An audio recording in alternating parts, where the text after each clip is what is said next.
Hi, I'm Dusty Moore with iCEV. Thank you for joining us for the Implementing iCEV as a District panel. We are excited to have 5 panelists from across the country with us today.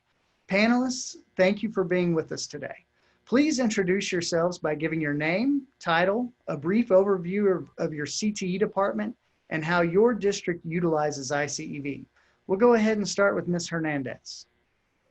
My name is Karla Hernandez. I'm the Associate Director for Career and Technical Education in the Las Cruces Public School District. We're in the southern part of the state, 40 miles north of El Paso, Texas.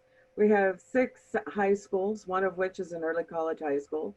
We have over 24,000 students, K-12, with over 8,000 engaged middle school through high school.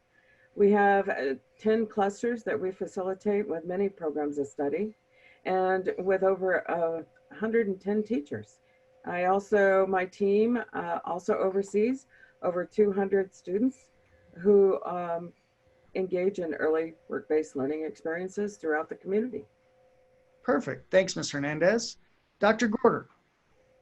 Yes, I'm Erin Gordon. I'm a lecturer at Cal Poly San Luis Obispo in the Agricultural Education and Communication Department. My previous role was serving as the program director for the South Coast Region Ag Education Consortium, which represented about 29 high schools in 14 different districts and 8,000 students along the south central coast of California, from about the Morgan Hill area down to northern Los Angeles County. Currently, I still do grant work with 14 of those schools, which represents about 6,500 students, and we focus on the agriculture pathways. Great. Ms. Lozano. Good morning. My name is Griselda Lozano. I'm from Laredo, Texas. I'm here at the Laredo Independent School District. Our CTE department is comprised of almost 8,000 students, 3 comprehensive high schools, 3 early colleges, 2 academies, 1 magnet, and we have 4 middle schools in our district. Thanks, Ms. Lozano. Mr. Mcclure. All right, thanks, Dusty, for having us today on the panel. Mark Mcclure, I am the Career and Technical Education Director for Cleburne ISD.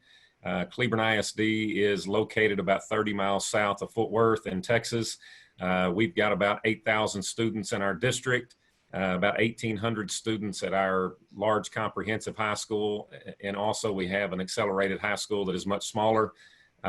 We will have about 27 programs of study available to students next year to enroll in. And kind of a neat fact about Cleburne ISD, about 96% of the students at Cleburne High School are enrolled in CTE coursework. So we have about 45 teachers district-wide that are either full-time or part-time CTE teachers. So we're excited to be here, and thanks again for the opportunity. Thanks, Mr. Mcclure. Dr. Cox. Yes, thank you. My name is Daniel Cox, and I'm a curriculum specialist for Volusia County Schools. Everybody gets 10 free points if you can guess where Volusia County Schools is located. I'll give you a clue.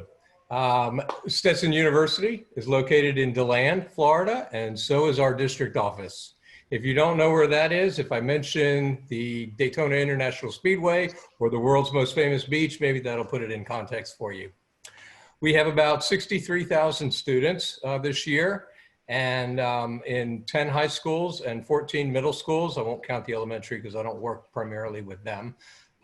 We have approximately 200 or so career technical education teachers serving about 20,000 students in grades 6 through 12. And we offer coursework in various career clusters in 14 of the 16 national career clusters. And we started working with iCEV about 5 or 6 years ago as part of our instructional materials adoption that we were doing for agri-science education. And it was one of the titles on the list. And we looked at it and really liked what the product had to offer and the services that came along with the product. And so we have been offering the agri-science curriculum to our ag teachers and programs for at least the last 5 or 6 years. Very good. Well, thank you all for the introductions. So we'll just jump right on into it. So obviously you all utilize iCEV in your district in different capacities, but for most it is across discipline areas. And one of the first things that we like to discuss with iCEV is the importance of professional development. Nobody knows that better than you as CTE administrators. So, and we'll go ahead and start with Dr. Cox, but if we could go ahead and discuss the importance of professional development, not with just iCEV, but any sort of curriculum type program or software program or technology tools, et cetera, that you would be utilizing across the district. And maybe also discuss some strategies that you've utilized to set up and facilitate that professional development for those teachers. Okay, thank you again. Yeah, professional development is key in the success of implementing any type of new instructional material or resource with your teachers.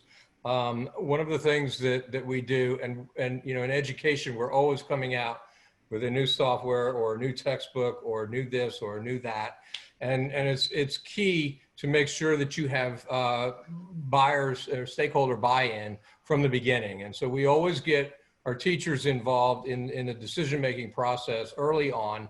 We may have just a few key teachers that kind of share the voice for their group, like the ag teachers or the construction teachers, family and consumer science, and so forth. But we always make sure that we have those folks at the table from the get-go. That's very important.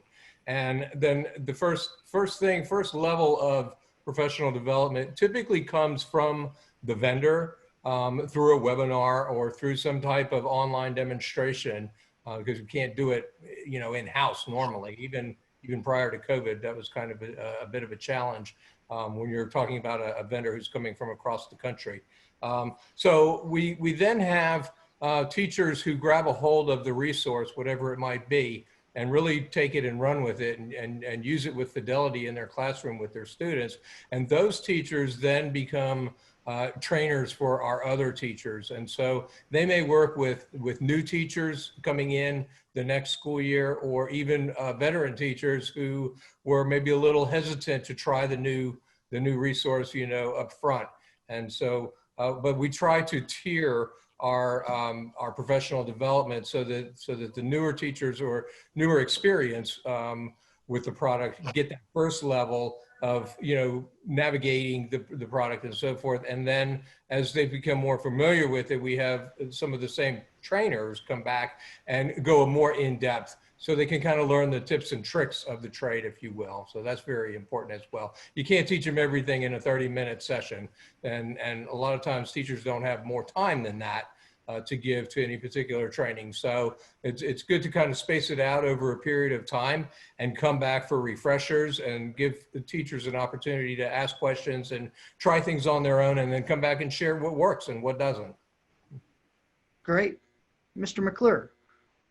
One of the things I feel like is key with the professional development is also including members from the curriculum department and from the technology department at your school district, because they're going to be the ones that have that frontline support for these teachers as they run into, you know, small issues or glitches with the system. We embed iCEV in Canvas, which is our learning management system, and we've really made an effort to make that happen last year, and the teachers just took it and ran with it, and it really worked well for us. Dr. Gorder, you've kind of got a different perspective based on, you know, your grant work. Describe how important that professional development aspect is to achieving the outcomes you wanted through the grant.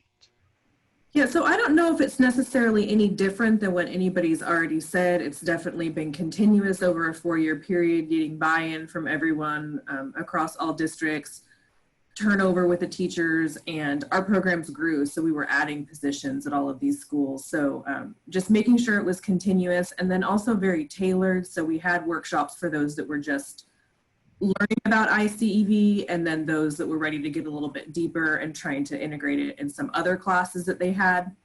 I think kind of the big thing for us too is because we're so scattered and far and wide, not everybody can make it to every professional development event. And echoing Mr. Mcclure's comments about customer service, we had people from iCEV go and sit down with teachers at their site and do things specific for them. And I think they really appreciated that because it was less intimidating than sitting in some of the larger professional development events when they could just sit down with people in their department or just the new teachers in their district and onboard them. So that support from iCEV was really great in getting everybody on board. But I mean, and I guess from my standpoint, so I oversee the larger consortium, but not the administrators at every site were really on board. So making sure that they were a part too and learned about it. And I think from there it expanded into some other CTE areas, some different pathways outside of agriculture.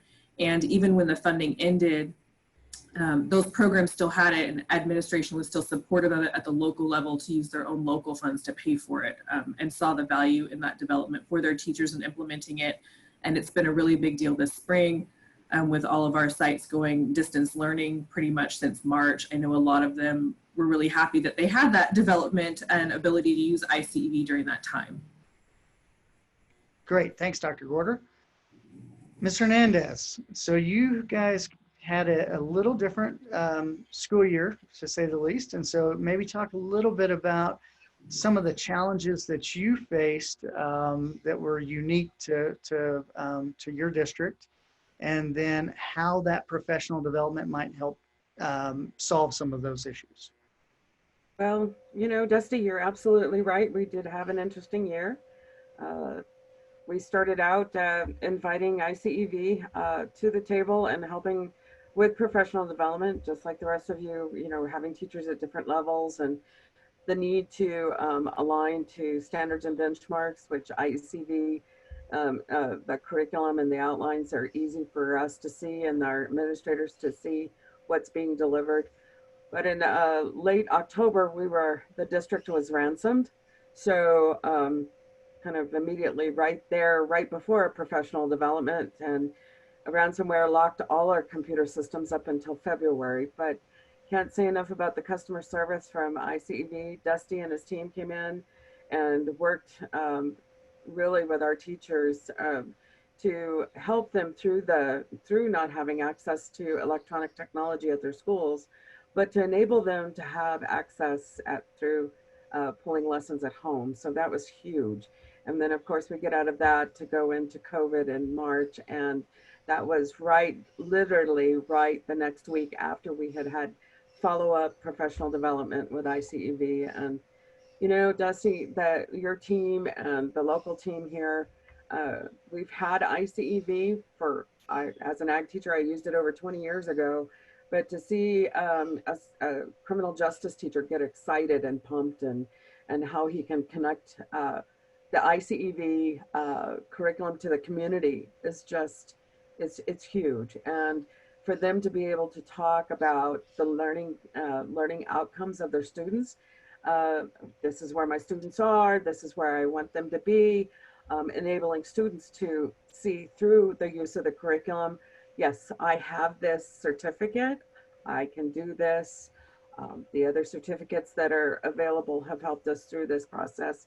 And professional development, we're hoping to do more with our counselors and our administrators, because there's a wide variety of other certificates available that students who may not be able to engage have the equity to access. So that's our experience here in Las Cruces, and I don't think the district could have gotten out of the ransomed or now that we're in COVID, it's just phenomenal, the support we have. So. Great, thanks, Ms. Hernandez. It's a great leeway to our next question, which is, as you look at how to implement a product, again, we talk about iCEV, but it's really any technology-based product. Who all from the district do you need to have involved in that decision, and how do you start those conversations with those stakeholders in the district? And Mr. Mcclure, you had kind of alluded to that earlier. Why don't you go ahead and try to provide us some more detail on that? Okay.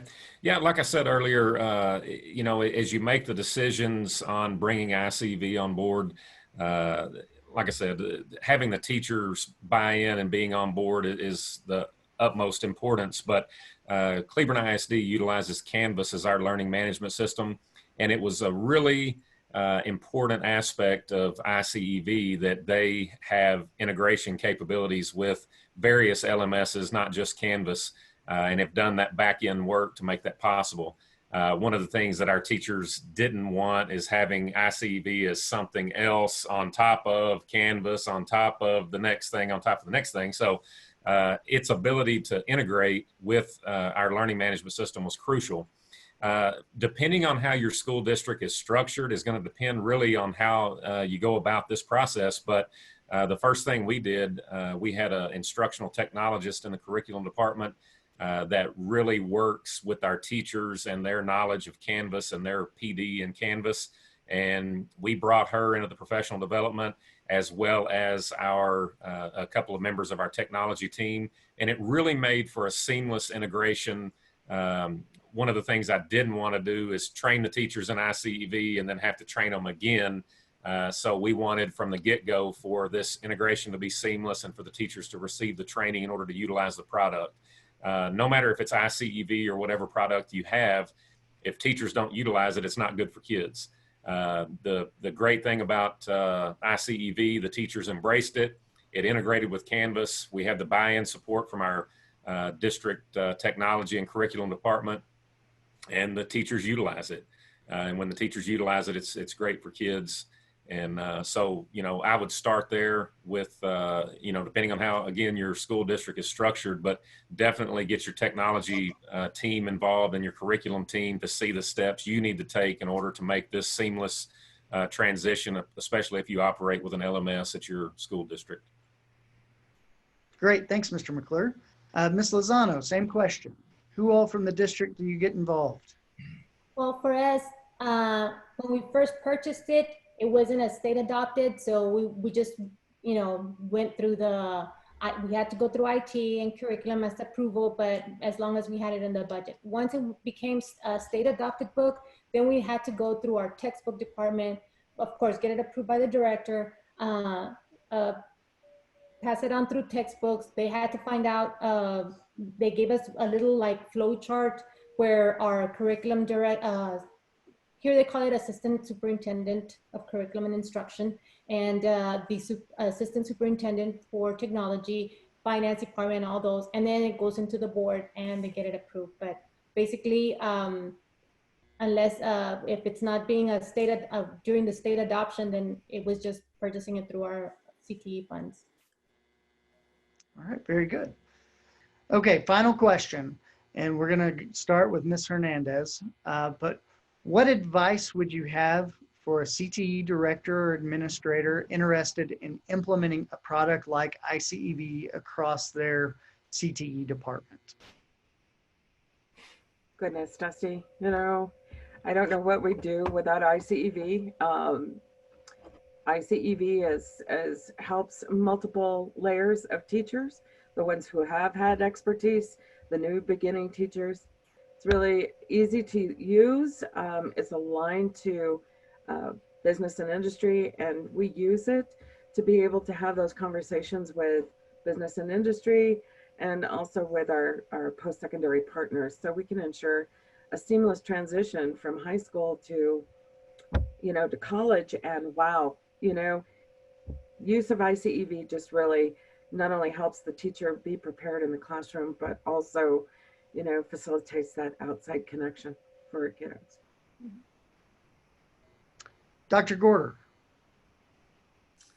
Yeah, my perspective, I guess, is just a little bit different because everything that we did was very teacher driven. So once the teachers bought in, then it kind of flowed out to the rest of the school, and then it gained administrative support within those different programs. So I think any opportunity you can have to really get teacher buy-in, they're the ones that are gonna listen to each other and talk to each other and train each other and feed off of each other. So I think once you have that buy-in, it's gonna happen.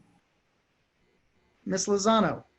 I think that as a district, our teachers have really enjoyed this iCEV, and I think that like they've all said, once that they get into starting to use it, other teachers tell other teachers and tell other teachers, and not only that, but what I've noticed is also that when I have some teachers that only have teacher licenses as opposed to all the students, and the students will then request from those teachers student licenses. So then it's kind of like it starts to grow. And the good part is that iCEV has been very instrumental in the training and getting the teachers.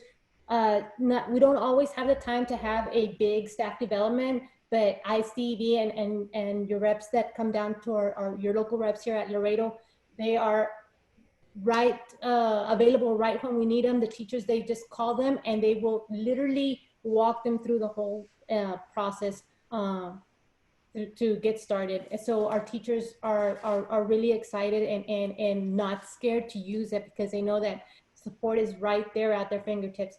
And I know that iCEV has now been able to, they have that chat button and everything. And like, no matter if we can't get a hold of somebody, somehow, somewhere, the training and the support is right there, readily available. Mr. Mcclure. Well, Dusty, any advice that I would provide to a CTE director on implementing iCEV across their district?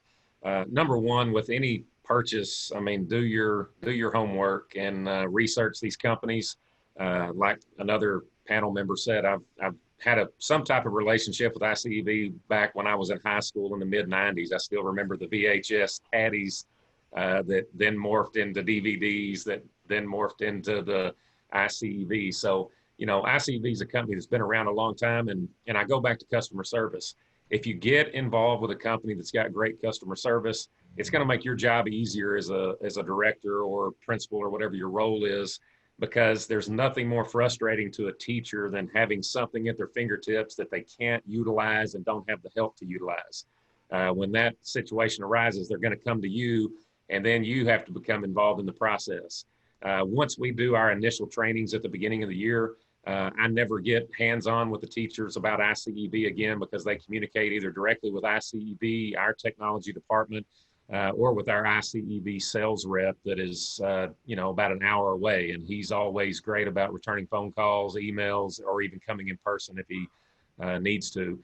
You know, during the pandemic, it's easy for a lot of companies to shutter the doors and say, hey, we can't help you because COVID-19 is here. But iCEV didn't do that. They, you know, communicated with us and said, what can we do to help you?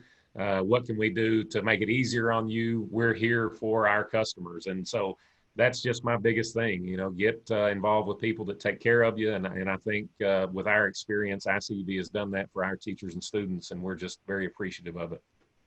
Dr. Cox? Well, you know, I think everybody's offered some really great suggestions here. I especially like Mr. McClure's suggestion about researching the company and making sure that you're getting good customer service after the sale. I also want to capitalize on Dr. Gorder's comment about getting the stakeholders buy-in. You know, aside from what we've already discussed in terms of professional development numerous times, what I would like to offer up is that after teachers have been exposed to iCEV or whatever the resource is, and they've dabbled in it for a bit of time, pull those teachers back together and let them do some planning, some project planning. We do a lot of project-based learning in Volusia County schools. And so our teachers come together to work and develop on their curriculum maps and their pacing guides and things of that nature. And it's a good opportunity for them to share one-on-one with one another about the things that are working. And, you know, if they had a challenge, well, hey, I ran into this roadblock here. What did you guys do when you reached that point? And get feedback from other professionals who have been where you are and who understand how to get beyond that point and share those best practices. And I think that's really key.